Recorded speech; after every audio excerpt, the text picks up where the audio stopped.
DJ Zaza.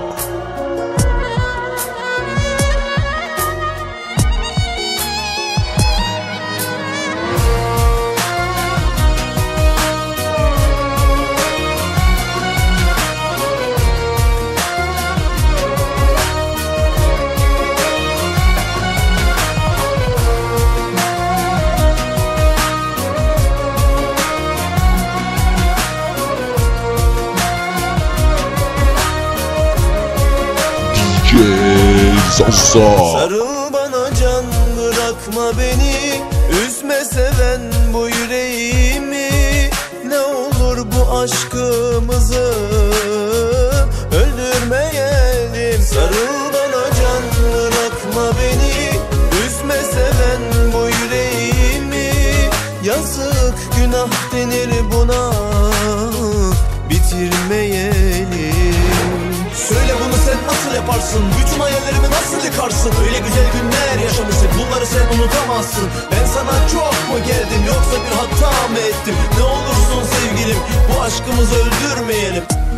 Seni mutlu edebilmek için göz bebeğim gibi sevdim. DJ Zaza. Senden bugüne kadar hiçbir şey istemedim, ama ilk defa bir şey istiyorum. Yar gitme, ben sensiz yaşayamam. Yar gitme, göz bebeğimsin, dayanamam. Vur gitme, seviyorum, unutamam. Yar gitme, içimdesin, atamam. Canım, aşkım, bir tanem, her şeyim, seni çok seviyorum. Sen olmazsan ben ne yaparım? Ben sensiz yaşayamam ki. Bak, bak daha gitmeden yıkıldı dünyam. Sevenlere hep kıyarlar, kıyıp da acımazlar. Ne olur sen de onlardan olma. DJ Zaza.